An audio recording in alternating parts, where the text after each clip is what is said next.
For over 200 years, there have been reports of giant man-like creatures roaming the vast mountain regions of the Pacific Northwest and Canada. Hundreds of people have encountered these creatures the Indians call Sasquatch. In 1958, newspapers began to publish these stories in which the press called these creatures Bigfoot. And by the early 1960s, the first full-scale expeditions were underway. Bigfoot was attracting national attention and was now rapidly becoming the most intriguing mystery on the North American continent. The most significant find to date is the famous Roger Patterson film taken in 1967. Patterson searched for Sasquatch for years. Examined the individual frames of this film and have come to the conclusion that the film and the creature are authentic. The first pictures ever taken of a Sasquatch. This film gained international attention, and with it came the most comprehensive research effort ever undertaken. Under the supervision of North American Wildlife Research Center, investigators began feeding data into computers. After months of computerized research on behavioral patterns, migratory movement, and eyewitness descriptions, the computer began answering the many questions surrounding these mysterious creatures. By programming information from hundreds of sightings, the computer drew us a picture of Bigfoot. It corresponded with the Patterson film. Researchers have believed that in some remote wilderness where man has never been, these creatures are living in complete solitude. The computers have now pinpointed this area, and here at North American Wildlife Research, we have organized and financed an expedition to search this unexplored area in hopes of capturing a Sasquatch.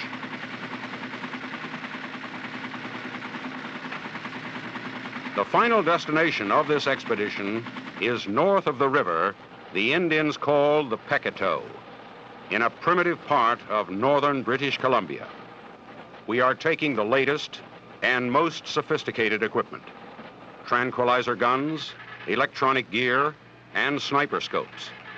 If we capture a Sasquatch, we will implant a small transmitter and release the creature so that it can be traced by radio and studied scientifically. Deep in the heart of the vast wilderness of the Pacific Northwest and Canada, a legend extends back into the spoken history of the earliest Indian tribes. This legend is about the mysterious giant creatures that inhabit these forests.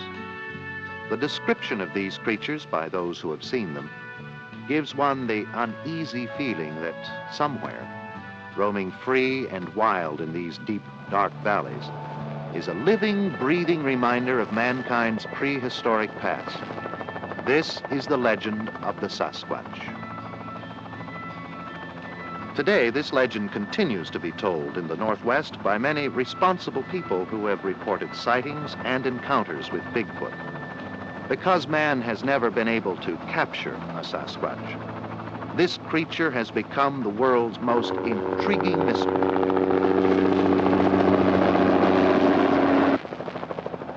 To these men, and to me, the Sasquatch is serious business.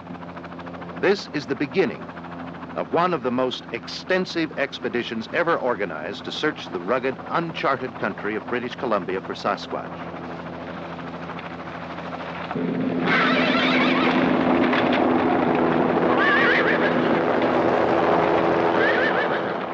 It is the hope of all of us on this expedition to prove once and for all that the Sasquatch legend is true.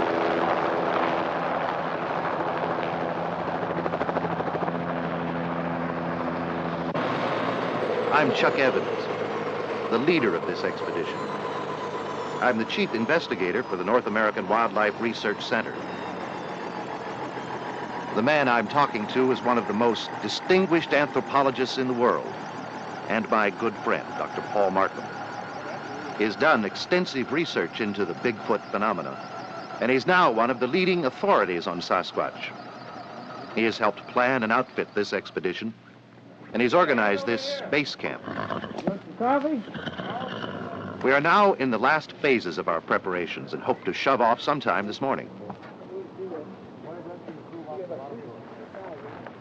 Hank! When did you get in? We got in yesterday. Had quite a trip over those mountains. Hank Parshall is an Idaho rancher and one of the country's leading experts on tracking dogs. Because of his keen interest in Sasquatch, he has volunteered his horses, dogs, and time for this expedition. Hank first heard of Sasquatch when he was a small boy, and throughout his life he's talked to many people who claim to have seen one. One of the most colorful characters of this expedition is Joshua Aloysius Bigsby. Josh has been a fixture around the Northwest since the turn of the century. He claims to be at least 80 years old, but no one knows for sure. Not even Josh himself. He's probably the last of the mountain men. He knows every trail in these mountains, and so does his faithful mule, Zeb. Josh is important to this expedition because he is the only one who knows the way to the Pecatow River. From there, Tekka Blackhawk will guide us. Mr. Evans, thank you. Your knowledge of the land beyond the Pecatow River is crucial. It's a relief to have you here. Well, it's a pleasure to be on this trip. Have you had a chance to work the dogs? Tekka is a graduate from the University of British Columbia and comes from one of the largest Indian tribes in northern Canada. His Indian background and knowledge of the Sasquatch legends make him one of the most critical members of our expedition. And there's Barney Snipe. He's our camp cook. He's a crack shot with a rifle and an excellent woodsman.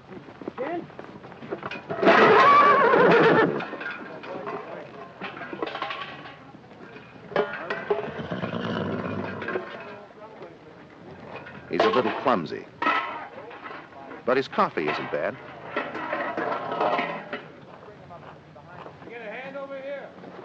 I'm Chuck Evans. Bob Vernon, National News Service. Has Dr. Markham gotten you squared away? Yes, and that horse Hank Parshall introduced me to kicked me in the knee 2 seconds after I met him. I'm glad it wasn't more serious. They tell me that you don't see the point of this expedition. That's right.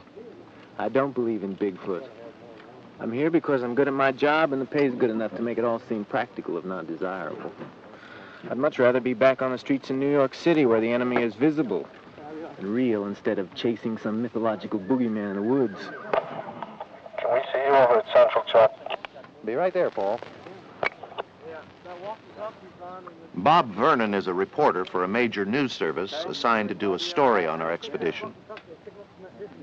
Although he's a thorough skeptic, he is an honest writer. But his negative attitude disturbs me.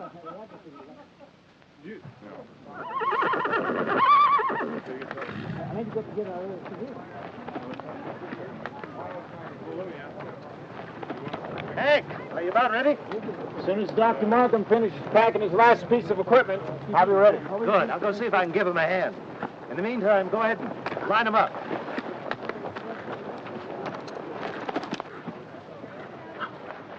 Paul, can I give you a hand? No, thanks, Chuck. I've just about got it. Well, Hank is ready when you are. Okay, I'll be ready in a moment. Vernon, you about ready? Yeah, I'm ready. This wilderness we're going to can't possibly be as primitive as all these elaborate preparations make it seem. Well, just hang in there.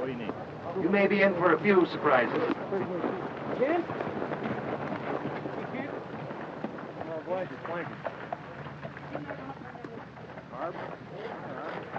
Hey, Josh, move out. Take it easy. Remember, we don't know this place as well as you do. By late morning, the pack train and animals were loaded, and we pulled out, with old Josh leading the way. We are taking the best in equipment and supplies. And I feel especially pleased that Hank is bringing his finest tracking dogs. The dogs are German Shepherds, trained and selected specifically for this expedition.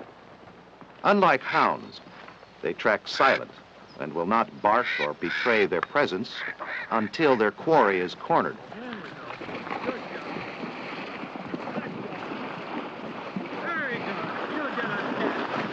We were happy to be on our way, but as the chopper buzzed us a last goodbye, we realized that we were leaving our families and civilization behind. It will be weeks before we are resupplied by parachute.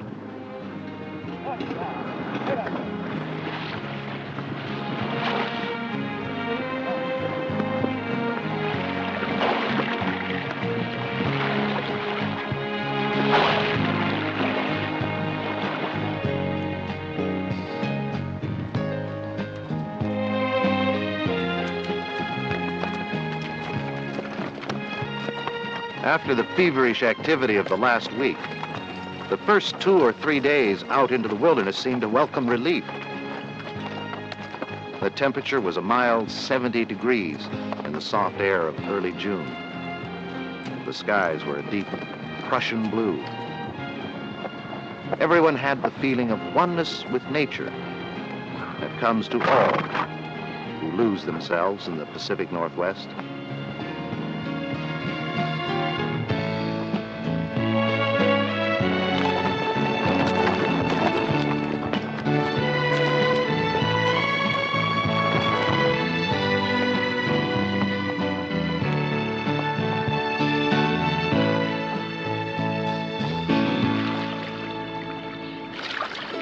It was early summer in the high country, the best time of the year.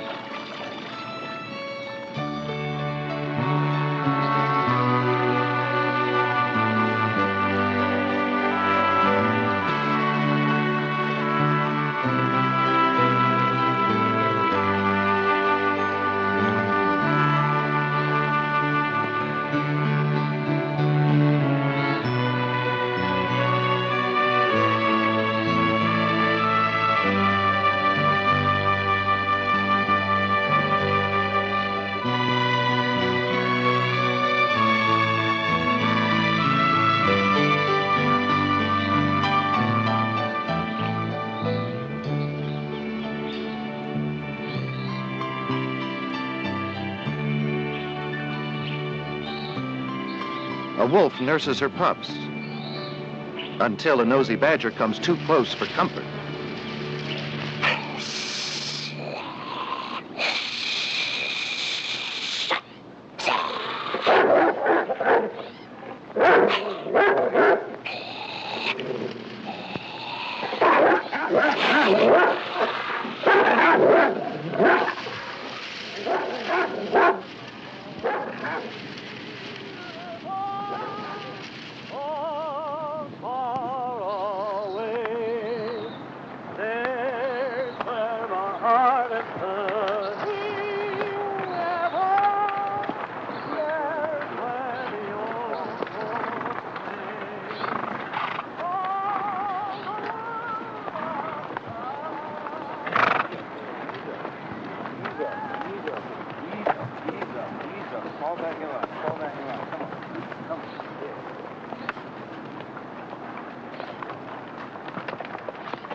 Our expedition was scheduled to last until late fall, until we found the habitat of the elusive Sasquatch. We would search for months in this wilderness of British Columbia, checking the valleys, the mountains, and high country, crisscrossing the hundreds of square miles of trackless forest, seeking a trace of these legendary creatures of North America.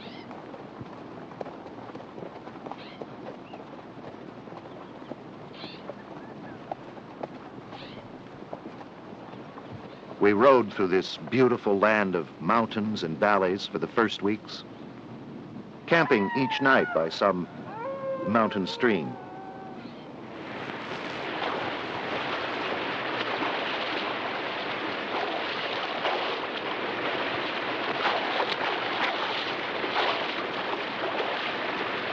We were to pass many beautiful lakes and mountains and cross hundreds of streams. And later there would be a river to cross that none of us would ever forget.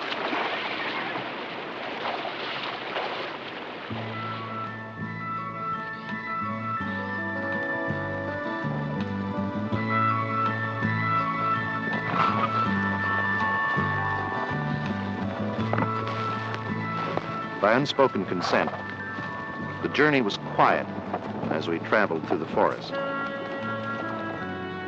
We did not want to advertise our presence, and it was quite an experience to watch the wildlife on every side as we plunged deeper and deeper into this primitive country.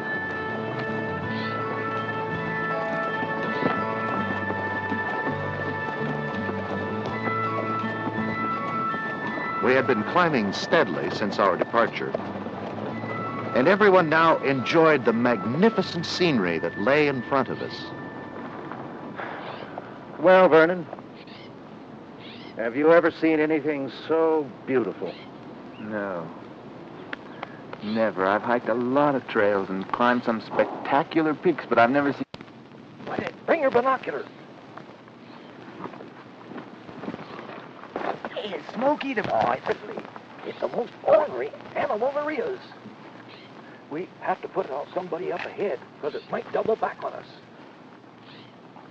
Cougars were more dangerous than bears. No, a grizzly is the most dangerous and unpredictable animal there is. A cougar will never attack a man unless he's so darn old he can't catch anything else. He doesn't look all like me. Don't count on the way he looks from way up here. You know, a couple of old miner friends of mine were killed right now here by a grizzly.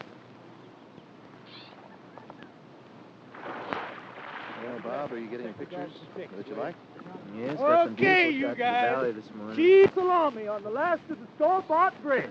Oh, I don't know. That fricasseed mountain rat we had last night wasn't bad. Whoop, get mountain rat. Well, I bet worse.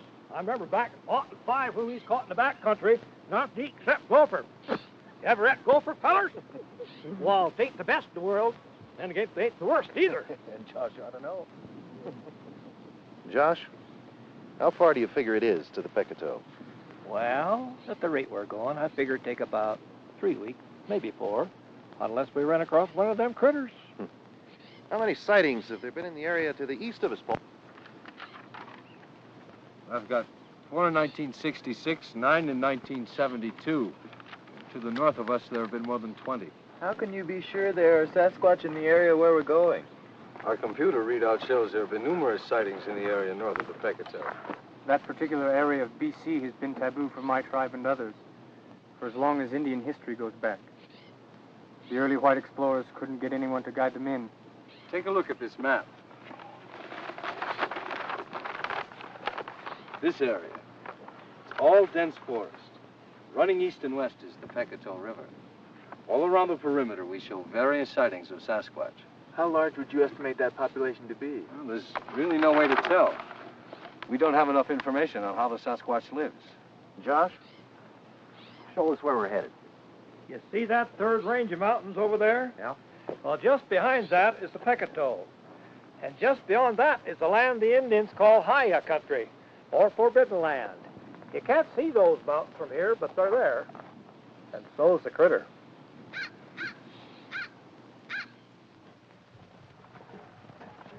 As we moved closer to the crest of the first range of mountains, we started to hit small patches of snow. I worried that our progress might be slowed by glaciers or large snowfields that we couldn't cross with horses. Josh assured me that we would skirt the dangerous areas.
What's the matter with these horses?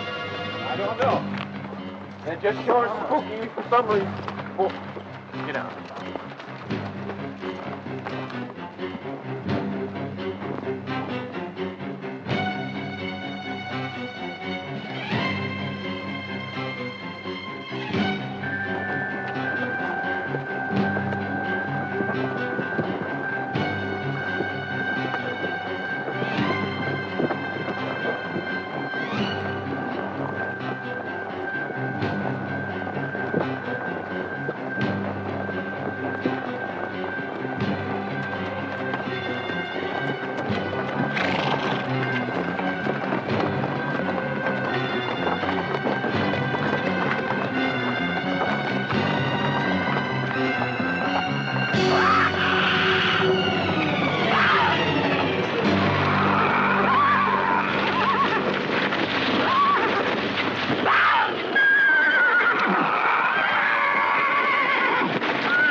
Get back! He's gonna jump!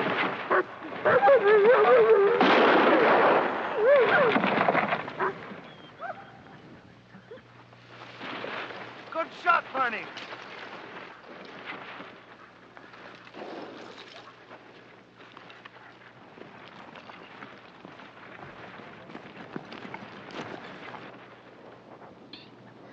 promise, Barney, I'll never badmouth your cooking again. Hey, Barney, where'd you ever learn how to shoot like that? That's an inheritance from my old grandpap. It was a darn good shot, Barney. It's too bad we had to kill him. He was a fine-looking animal. But with the taste of pack horse in his mouth, he'd have followed us. And he'd have got one of them eventually. What's the damage, Hank? Well, the horse is all right. Cat didn't cut him too bad. It's a good thing. We needed that pack horse. Well, we'll rest here for an hour. But we've got to be leaving. We've got to be to the next valley by tonight.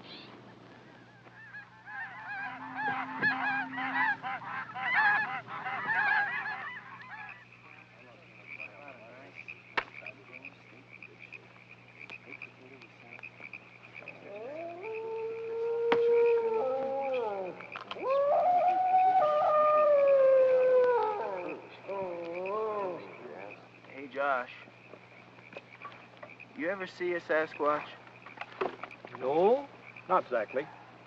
What do you mean, not exactly? Well, I've seen a heap of tracks. Some big ones, some little ones. I remember back in 1912 when we was traveling up the Columbia Riverway with a bunch of fellers doing a bit of hunting. We stopped to camp for the night.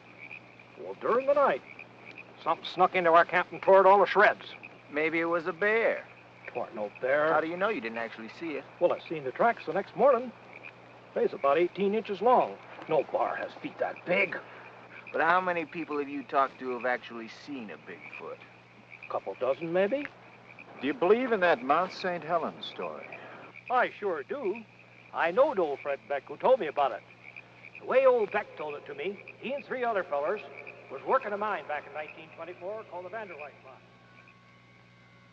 They'd been prospecting and panning a little gold up in the Lewis River country.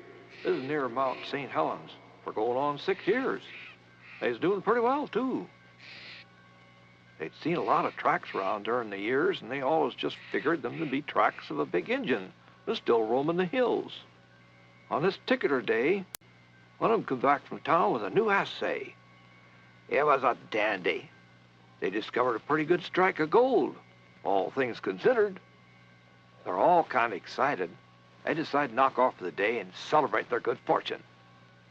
They headed back for the cabin as usual, along an old, well-used trail.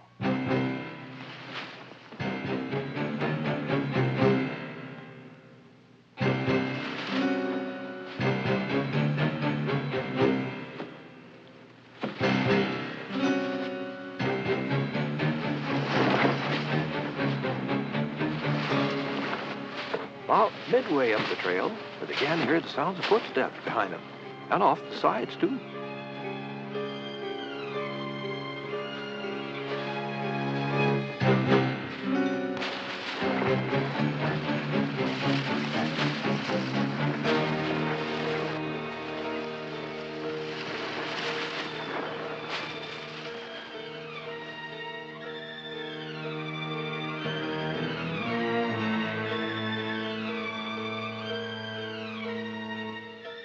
Never did see what was in the trees, but something was sure following them.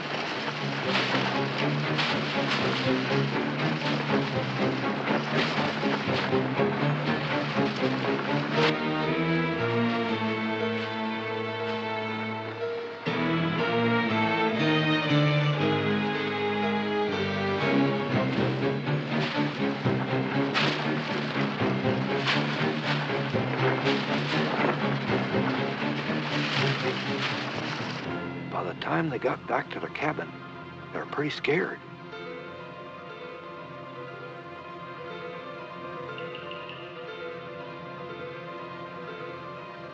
Charlie was more scared than the others.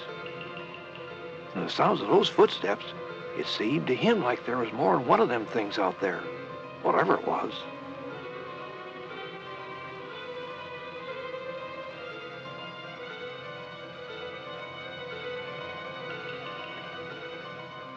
Well, they decided they'd eat a quick supper and go to bed.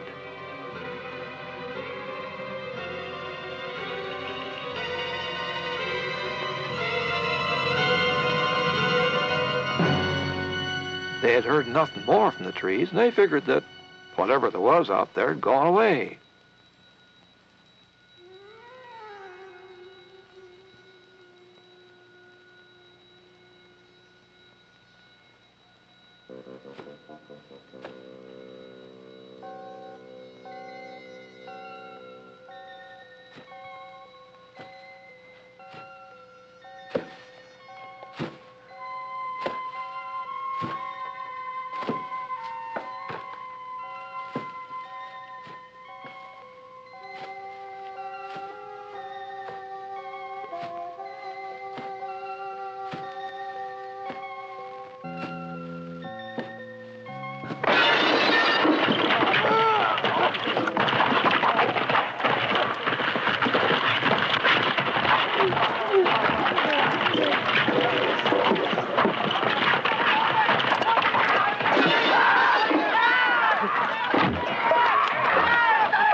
Attack went on for most of the night. Sometimes it was still, and other times it increased.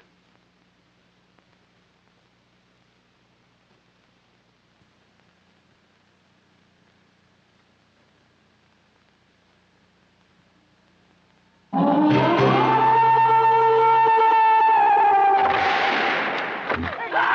kept crashing down, the cabin kept shaking, and they kept shooting, but they never knew if they hit one of them. Well, just before dawn, the attack stopped. All around the cabin were large footprints of the critters. They was over 18 inches long. And there's a ton or two of rocks that had been thrown down from the ledge. Fred said the apes had did everything they could to get into the cabin. It was built too solid. To this day, that canyon is called Ape Canyon.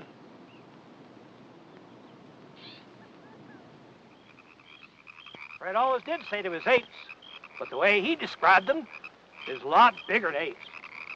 That's some story, Josh. I've heard that same story from a whole lot of people up my way. It's always the same. I'm inclined to believe it's the gospel truth. We're going to have a guard tonight. You think we need one? Hey, don't worry, Bob. I'll set the dogs on both sides of the camp. If anything moves, they'll let us know. Just thought I'd ask.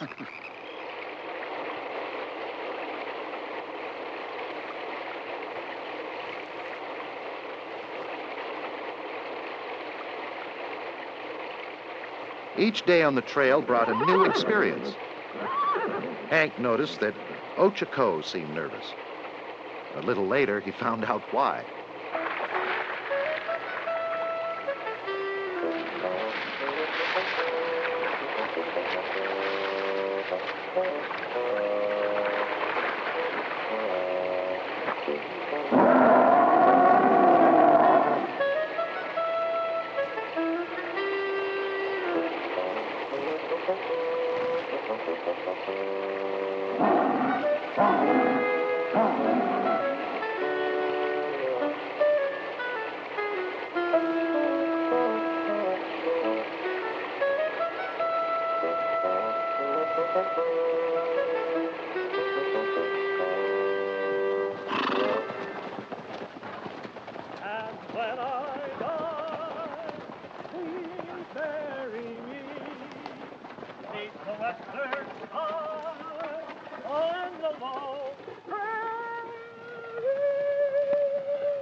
When we crested the second mountain range, I realized why Josh had been reluctant to bring outsiders into this spectacular country.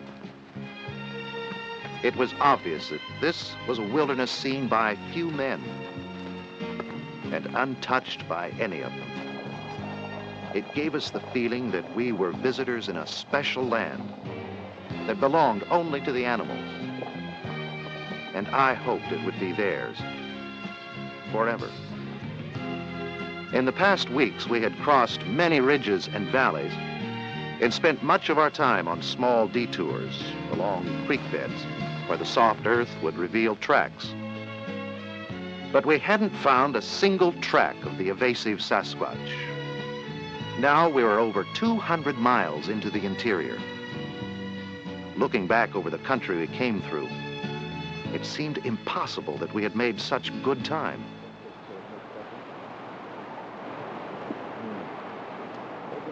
It was the 4th of July, and we made camp early.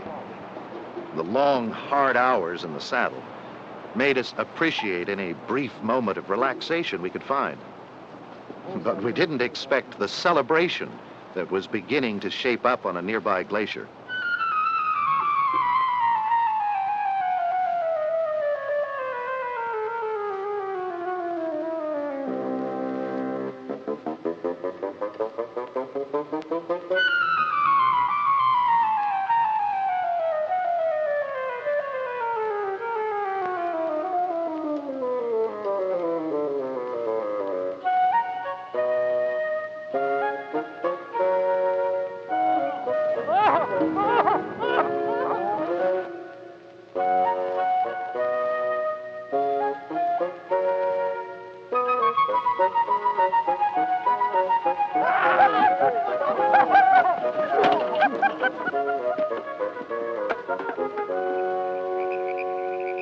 We had now crossed the last of the big mountains. From here on, it would be a long downhill ride into the canyons of the Pecatow. Josh estimated about a week to reach the river. But it had been many years since he had traveled this country, and I had the feeling that, well, that he was not certain about what might lie between us and the river.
Watching the grizzly fight reminded us how wild this country really was.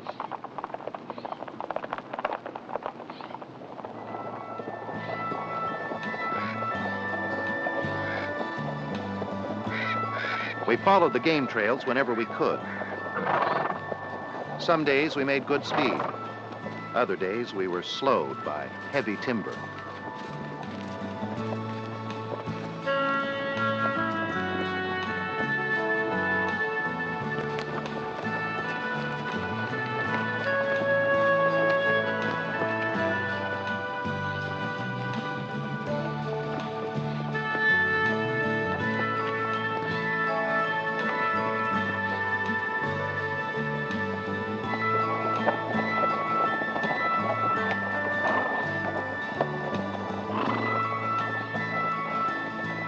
Finally, by the middle of July, we reached the Pecatow and across from the raging stream, the Sasquatch country.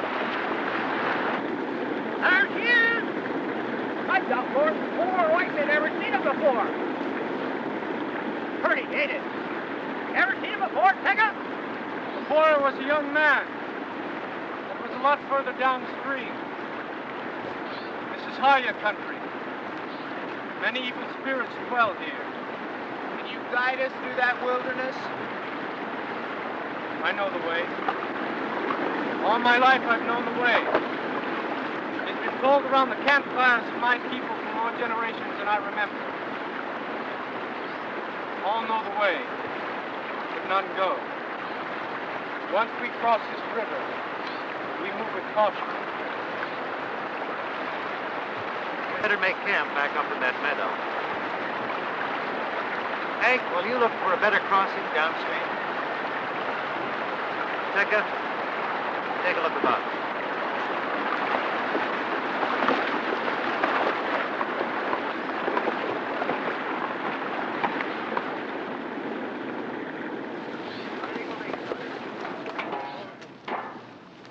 Here's the toilet paper, everybody, on this shelf. Sounds good. Need some for me.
Hey, you lousy stealing varmint! Oh, no! Don't get up, Barney! What? Don't get lost!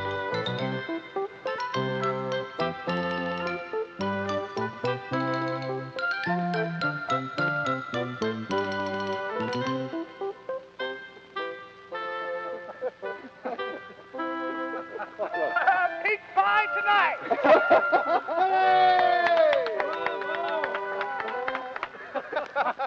Lo, the mighty hunter returneth.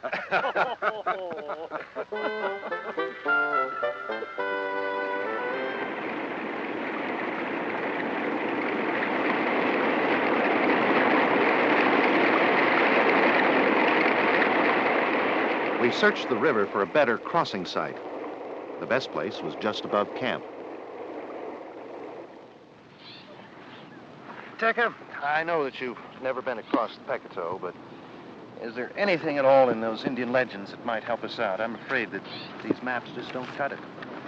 Only that the land is more dense and rugged. My grandfather once told me the trees are taller and the meadowgrass higher. There'll be no trails at all to follow.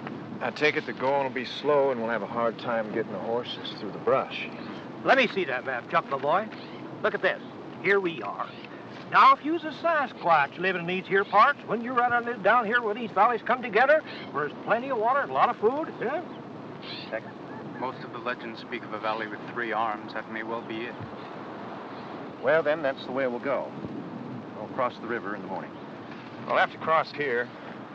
It's a doggone treacherous waterfall just downstream. So we'd better get an early start. I'll ask Barney to rustle us up a cold breakfast.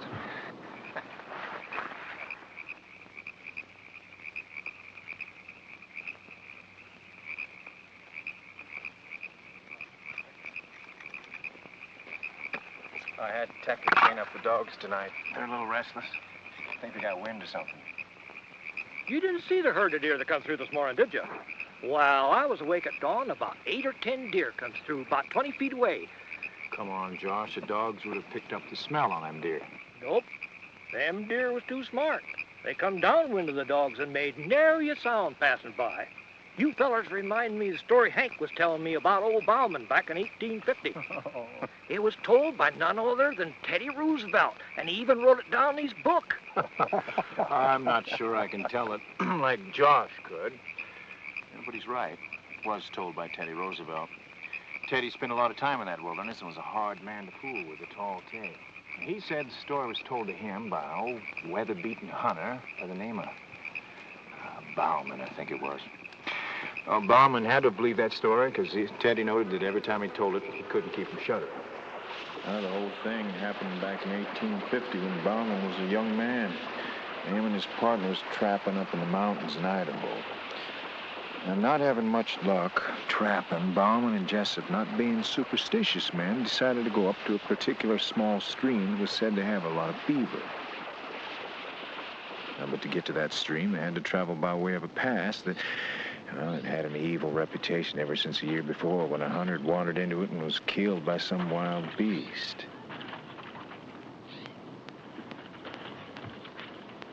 Well, Bauman and Jessup, calculating that they couldn't get the horses up the pass, traveled on foot till they reached a beaver swamp where they decided to camp for the night.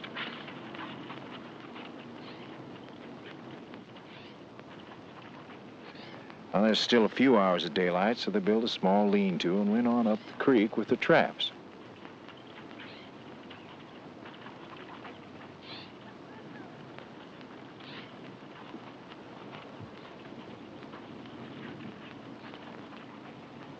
Setting the traps took a little longer than they thought, so they didn't get back to the camp till late in the evening.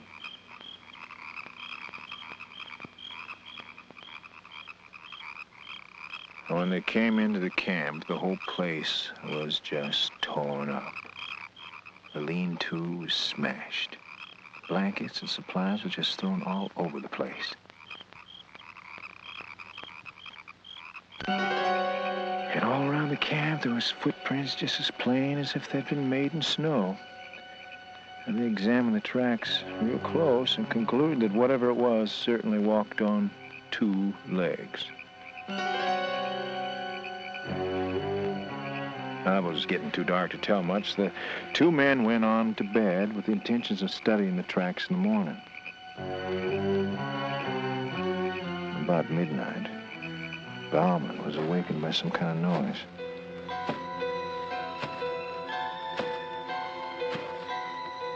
He saw a black shape come across the front of the lean-to. He grabbed his rifle and fired a shot at it. He could not see what it was. All he knew is that it was running fast. Well, after that, both of them sat by the fire the rest of the night, keeping a close watch on that doggone thing. Whatever it was, that thing came back and stood for an hour or so in the trees across the swamp. It made some god-awful sounds, but it didn't come near the camp. In the morning, they both decided to leave the valley just as soon as they could. So they spent the rest of the morning gathering their traps from the creek, and, well, you know something? Every trap was just plumb empty. And by noon, their fears of the past night just kind of dimmed. He even seemed a little bit foolish. So since there was only 3 traps left, Bauman volunteered together, and while Jessup went on into camp to pack up the gear for departure.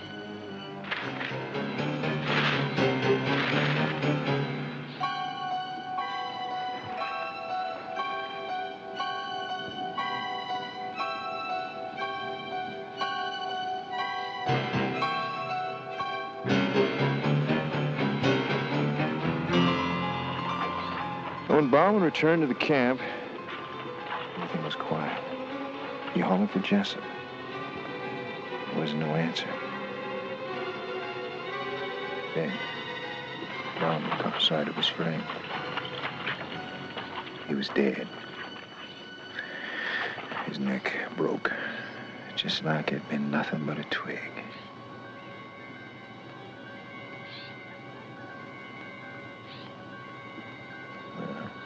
Jessup was dead. There wasn't nothing Bauman could do but bury him.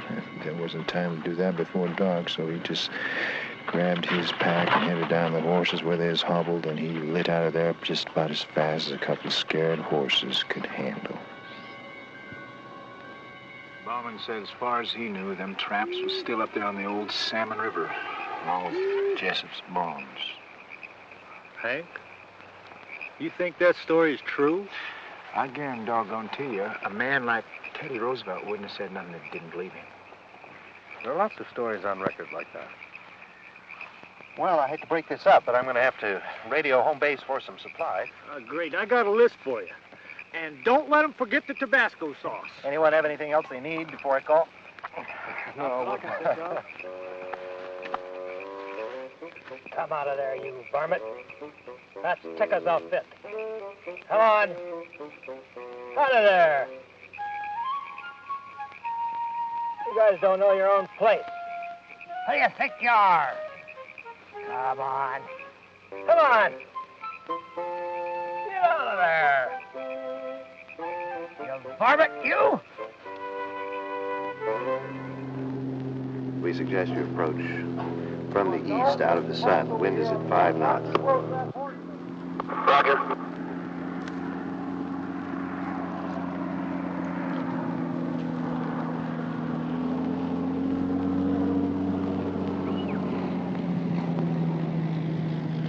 It was good to see the airplane. The arrival of fresh supplies and letters from home lent a nice feeling to the day. It was comforting to know that we had a direct link with civilization.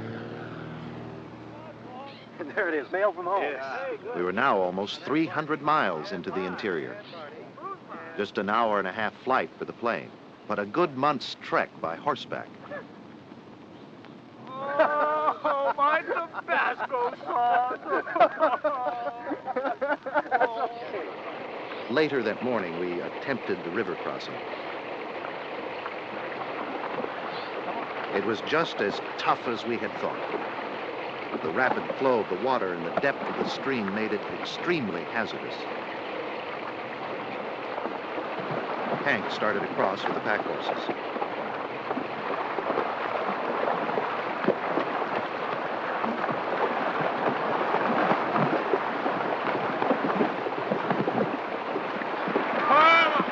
Everything was going well until we hit midstream, and then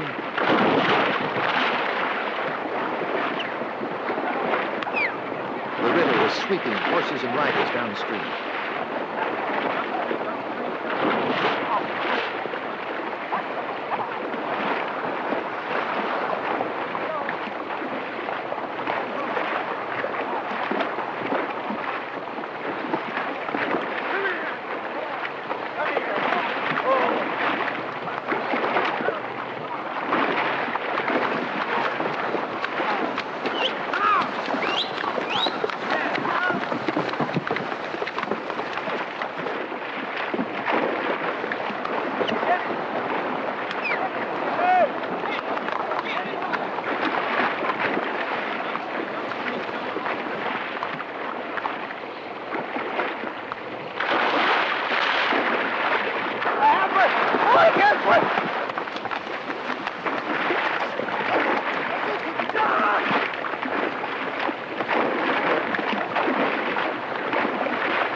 Tecca managed to throw Barney a rope, and we pulled him out of the river.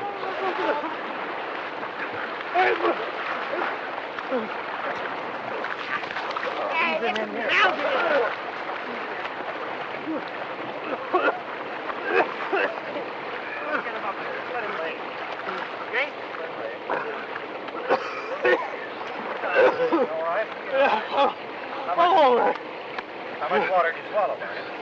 Did you get my hat?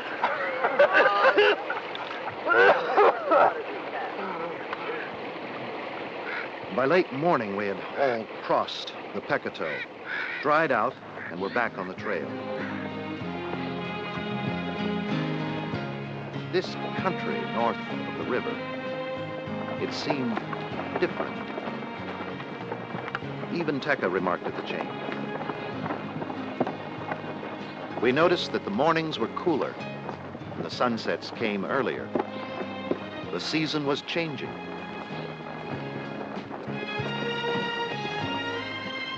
This country held a unique fascination for all of us. It was obviously virgin wilderness.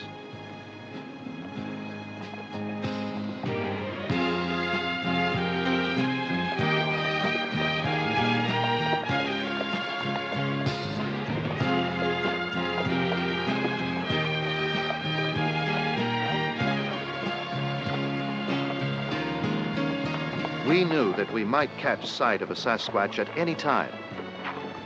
This knowledge would keep us on the alert from now on.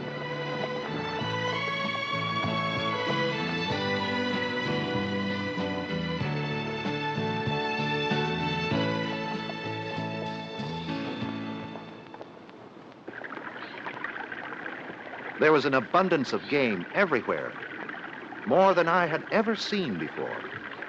And none of the animals seemed afraid of us. Perhaps we were the first men and horses they had ever seen. We continued to travel this way for weeks, looking, searching, and watching. We examined every stream bed, checked the soft earth in the meadows. Whenever we'd see a likely-looking meadow, we'd all spread out and look for tracks. When we crossed small streams, Hank would take the dogs and search until he was satisfied that there were no trails or tracks. Because research on Sasquatch has shown that part of their diet consists of plants, Paul Markham spent a lot of his time cataloging the different kinds of forest vegetation. And during the whole trip, I never saw him for long without his ever-present notebook. That's powerful.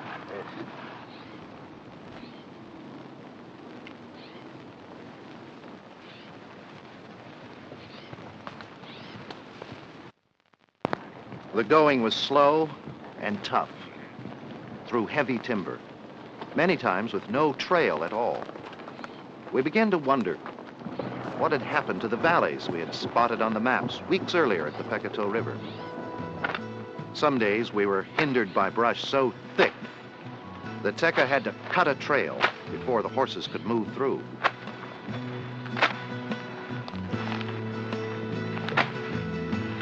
The fear of missing our destination was weighing heavily on us.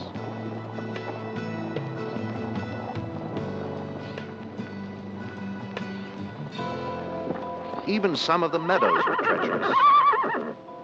My horse, Lava, became mired in a meadow bog.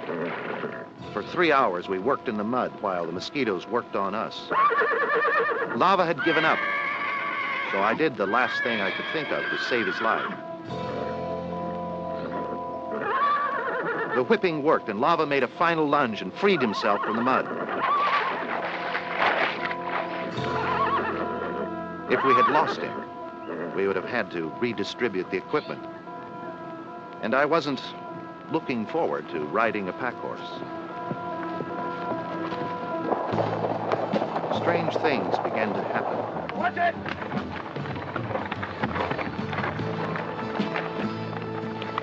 It was as if someone or something was trying to stop our progress. We began to worry. Were these attacks or simply a quirk of nature?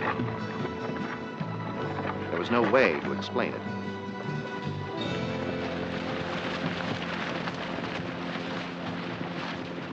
We were all feeling the strain of the long trip, and Bob Vernon was becoming more cantankerous as each day passed.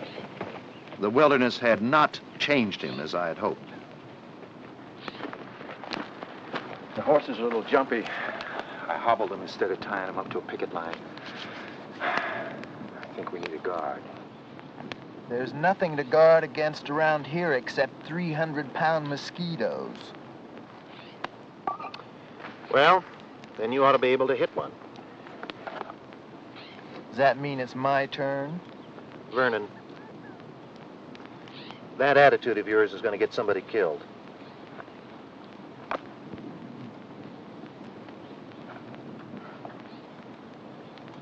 Aye, aye, Captain.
Easy. Roll him over here. God, he's hurt. All right? He's bleeding. Barney, get the first aid kit. Right. Hank, Tekka, make sure that grizzly's out of here. Bob, I'm going to move your arm. And tell me if it hurts, all right? Okay. Set you up. Careful. Let's get it off this side. What's this arm here? Easy. Easy with that. Josh, you got the gauze? Yeah, right here. Well, that ain't too bad. That old grizzly bar didn't hurt you too much. You'll have to take it easy for a spell now. Ooh, careful. It's going to be a little sore. I think you'll live. Good. The experience with the grizzly was pretty scary to all of us. And as Josh had warned us weeks earlier, the grizzly is the most dangerous of all big game. Vernon didn't talk much about it. His carelessness had just about cost him his life. And now he would have respect for the wilderness. On the morning of the 10th of September, we broke camp and rode as usual.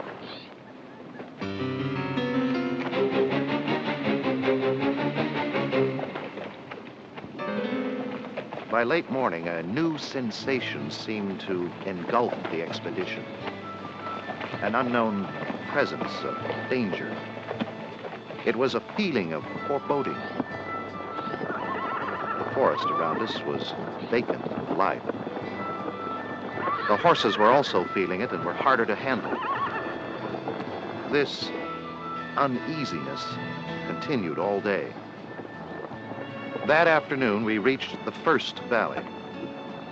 After almost 3 months on the trail, we were now entering the area where the computers had told us a population of Sasquatch might exist. Would this be the place where we would find them? No modern expedition had ever encountered a Sasquatch except for Roger Patterson's. Perhaps our effort would be for nothing.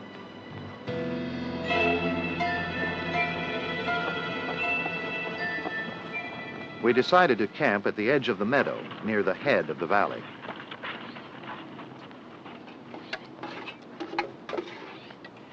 You want some more beans? No, thanks. Hey, Barney, we were talking about how to capture a Sasquatch this morning. Mm-hmm. Well, I thought of a new way.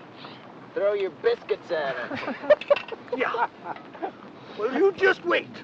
That old Sasquatch, he's gonna come wandering into this camp, asking for some of my good cooking. Yeah. And you ain't even gonna have your tranquilizer guns ready. Oh!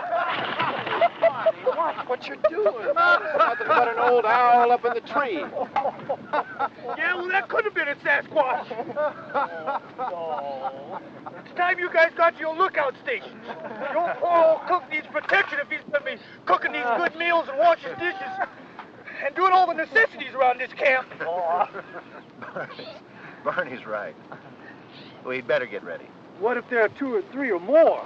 So much the better, Barney. That'll up our chances with the tranquilizer gun. Yeah, and our chances of getting killed. Oh, come on, Barney. Don't be such a coward. Being as big as he is, Sasquatch could break the back of a man with one blow. We've got to consider him smarter and more dangerous than a grizzly bear. And I don't need to tell you about grizzlies. So don't take any chances. If he comes, he'll come from the thickest part of the forest. Sightings show he has a tendency to stay under cover. That'd be over by post 4 where Hank is. That's right. Do you think he'll come alone? Perhaps. All right. You'd better move out.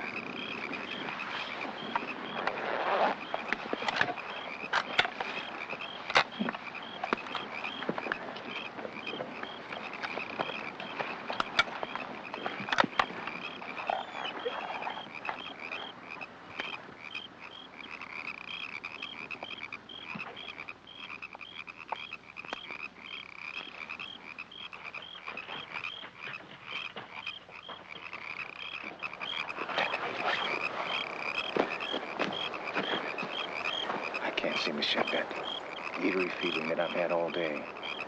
It's like Something's been watching me. You won't.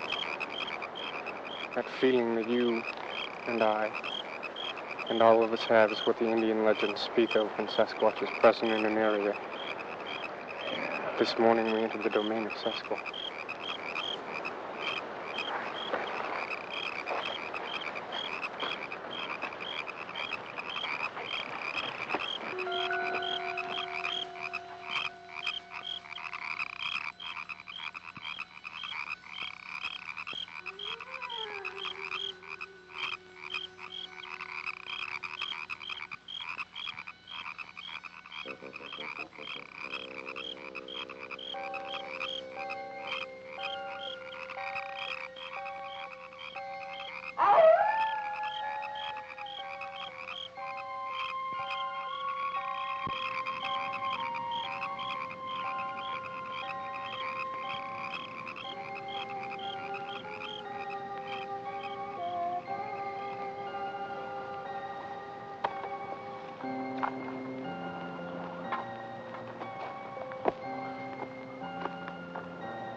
Yeah. What is it? Something's approaching. Listen. Can you hear anything? No. It's dead quiet. That's what I mean. Something is approaching, or it's already here.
Check in. I checked the forest with a sniper scope. Couldn't see a thing. The Sasquatch was here, all right. I caught his smell on the wind. It's sort of rotten smelling. Okay. Keep the channel open. Hank? Yeah, I'm okay. What the heck was that scream? It had to be a Sasquatch. Nothing else sounds like that. If he gets close enough, put a tranquilizer in him. Don't you worry. Josh? Josh? Josh, answer me!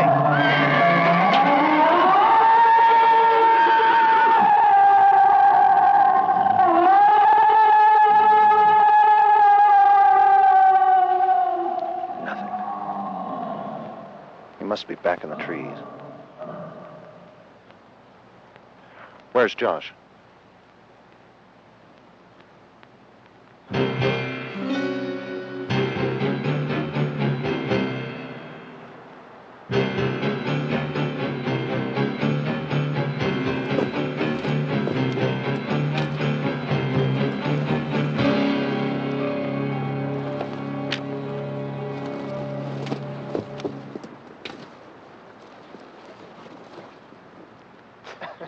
Josh, why didn't you answer?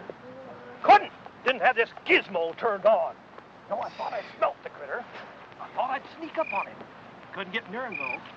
That Sasquatch could have walked right through this camp with all you fellers asleep. You didn't see it? Nah, it was in the trees. He's gone now, though. Gone. Just listen. The forest sounds are coming back. Well, the next time you go traipsing off, let someone know. We thought it might have got you. Nah, not a chance. Well, I think he'll hit the sack. He won't be back tonight.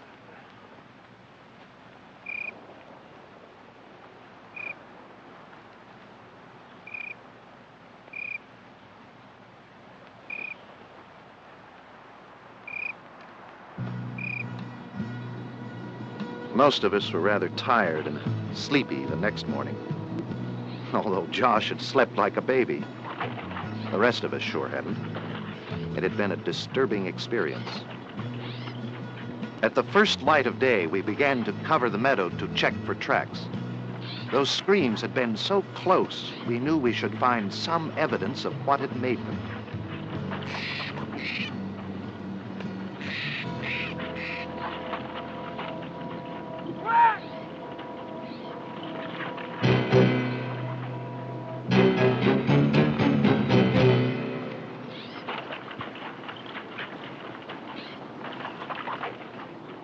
They're about 4 hours old. Made this morning, look. The edge of the print is still sharp. After all this time. Here's the other impression. They're about 6 feet apart. 16 and a half.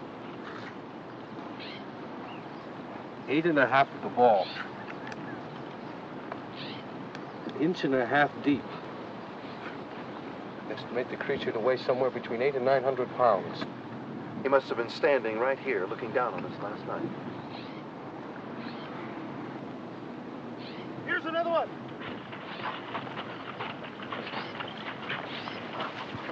Let's get a cast made of this one. Barney, the resin kit. You bet. I'll see if I can pick up a trail with the dogs.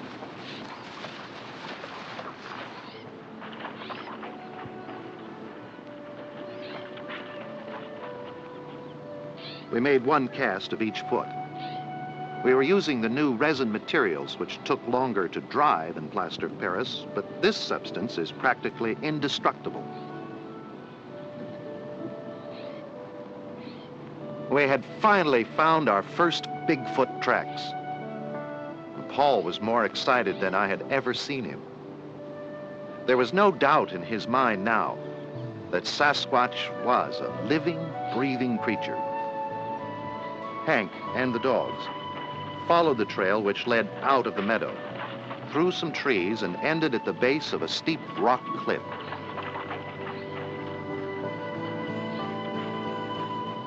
It looked as if the Sasquatch had climbed right up over the top.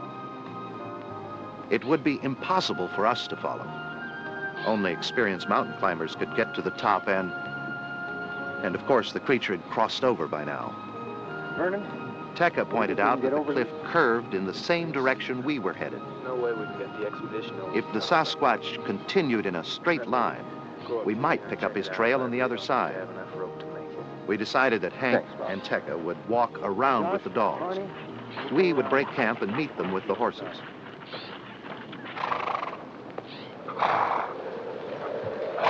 Late that afternoon, wind had covered the tracks with dust, and the first of the fall storms was approaching.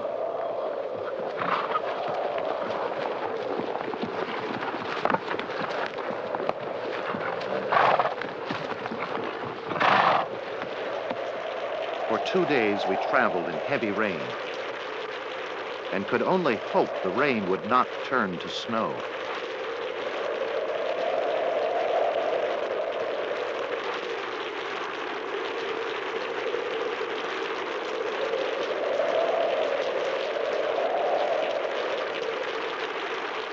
We stopped for lunch in the trees, but Tekka was never still. He roamed the edge of the meadow, looking and searching. Chuck! More tracks!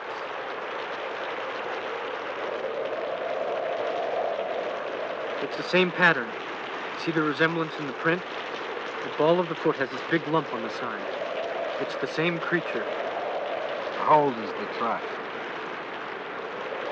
2, maybe 3 hours old. Made this morning for sure. They're heading the same way we are. The dogs can take it from here once we're ready to go. We were back on the trail, and now there wasn't any question about the direction the creature was headed. If the Indian legends were correct, we were nearing the heart of Sasquatch country. The storm broke, and we were to enjoy a few warm days of Indian summer. We continued our journey with the ever-present feeling of uneasiness. Oh! In the next valley was the most awesome sight I had ever seen. Recognize that sign, Paul? Yes. That's the way the Sasquatch marks the outer perimeter of his domain. It's incredible. Incredible. It is as the ancient ones have said. The Sasquatch are in the place of the three valleys.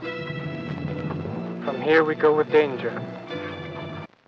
Broken trees at that height indicated a creature that could stand over 10 feet tall and weigh better than 1,000 pounds. It was a frightening realization. The tremendous strength it would have taken to break those trees off so cleanly. And I think we all began to understand the danger we were in. There were no sounds of the forest. It was obvious to all of us that we were now in the heart of the Sasquatch domain.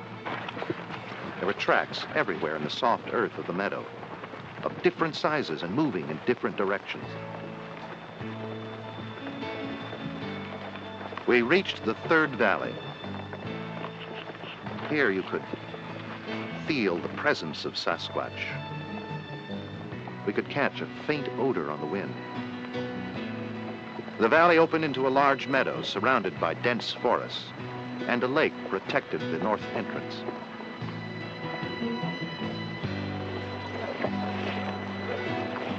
Tekka suggested we camp on a knoll above the meadow near the tree line. It was out of the swampy area, and we would have the lake on one side for protection.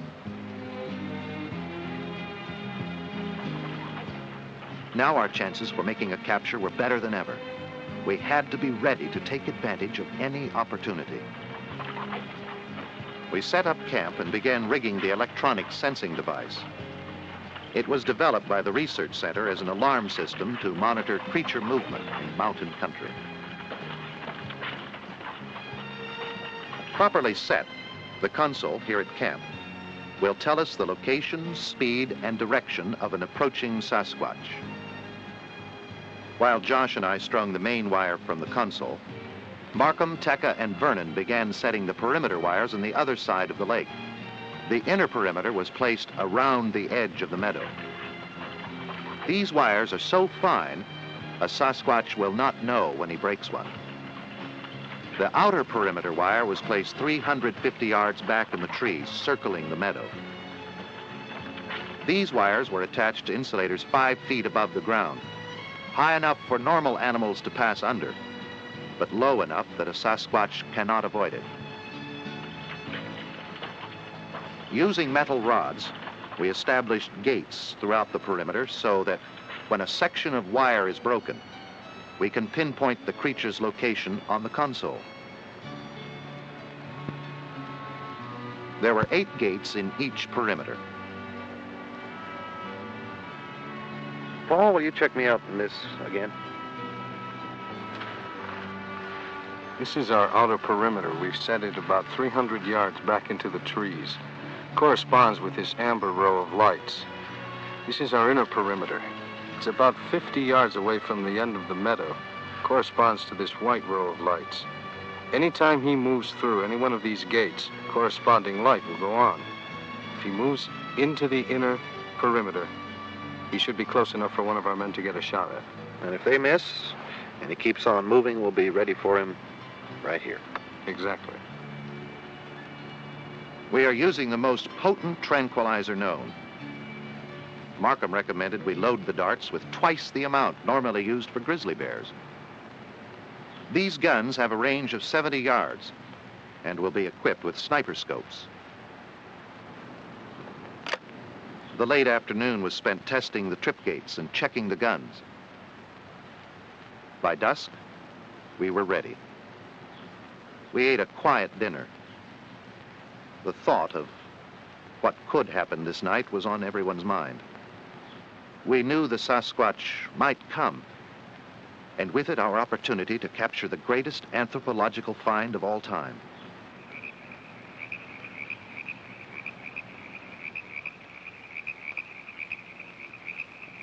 We wanted to make a capture, but if things got out of hand, we would have to protect ourselves.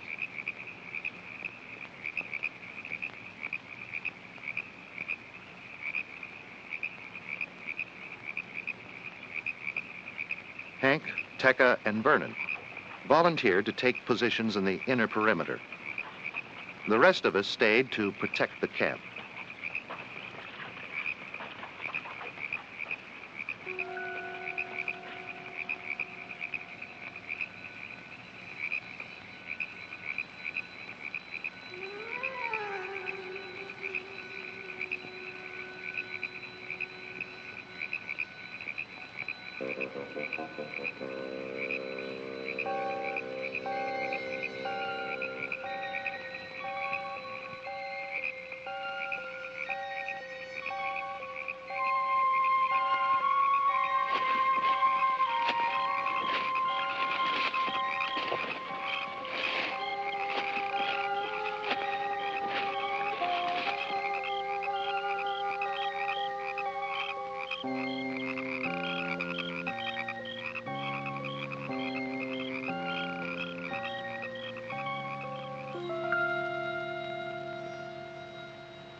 There it is, gate 4 to the west.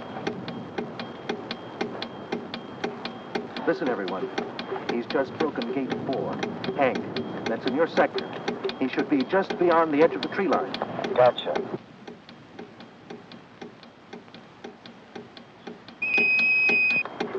Hank, he's moving. He's just broken gate 3 in sector 2. He should be just beyond you, just to the left of you, in the trees.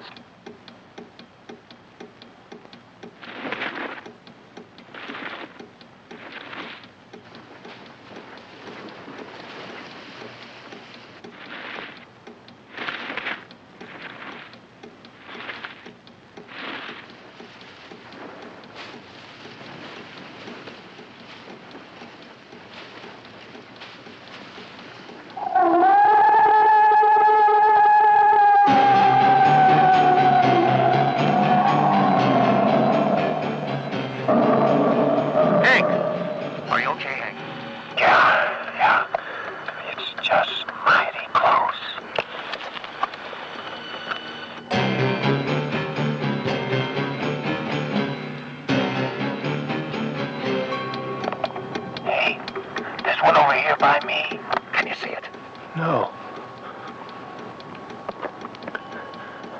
I can't see a thing. Chuck, he's still circling the meadow.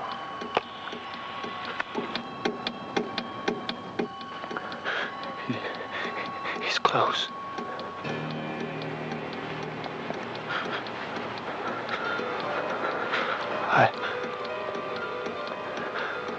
I can hear him breathing. Heads up.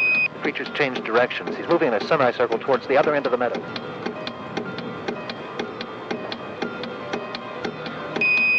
Tekka, there's another creature on your side. He's just broken gate 8. I can hear him moving. Just inside the line of trees. I can't see him. But I can hear him. The sound is coming from near gate 7.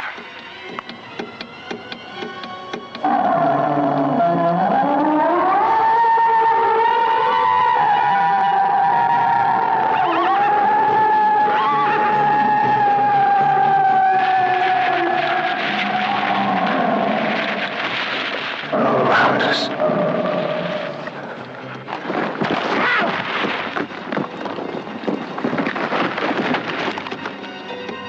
Vernon! Vernon! There's one in the camp!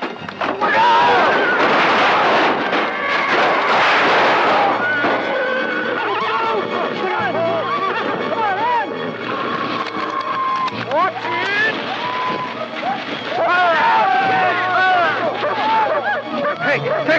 Get in here, fast!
Josh!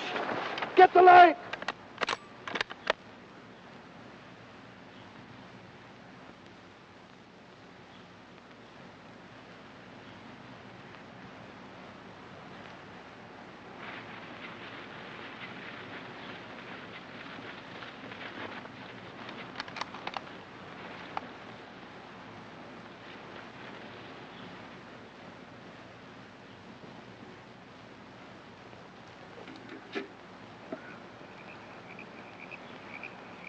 It is done. We can go home. And it was over. The Sasquatch didn't return.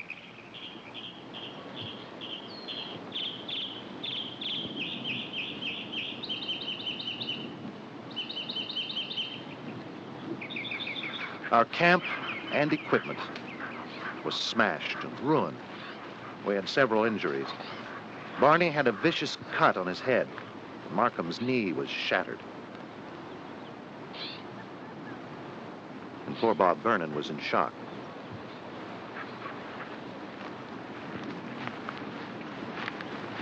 Could you pick up their trail? Yeah. Wasn't hard. Tinker was right. They done took on out of this area. There's a whole lot of tracks leading off to the west. They seem to be moving real fast. We'll never catch him now. It looks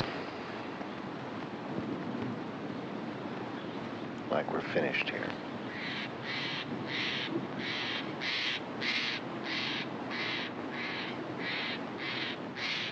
Jug, coffee? As soon as we get this mess packed up, we'll move out.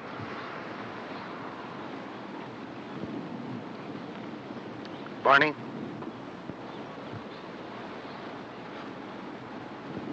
A good cup of coffee. Our equipment was completely destroyed. With the injuries and the fact that winter was approaching, it was imperative that we head back. As we leave the valleys of the Sasquatch, the questions still remain. Are they a unique type of being, neither human nor animal? And how have they managed to exist until now, hidden from the view of man, deep in this wilderness of North America? We had found the habitat of the Sasquatch. Our efforts will provide volumes of information to stimulate preparations for more extensive expeditions. And next spring, when the snows begin to melt in the high country and the Sasquatch return, we might be here too, in the forbidden valleys of the Bigfoot, tracking and studying mankind's greatest mystery. High in the mountains, there lives a legend few people have seen. High in the mountains,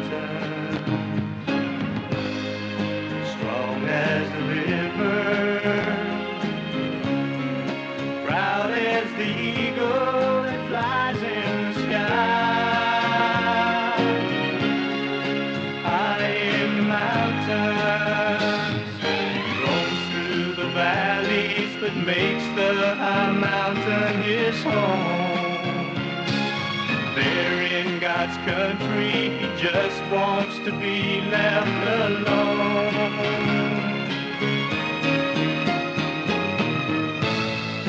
Wild as the wind, he travels in places where men dare not go.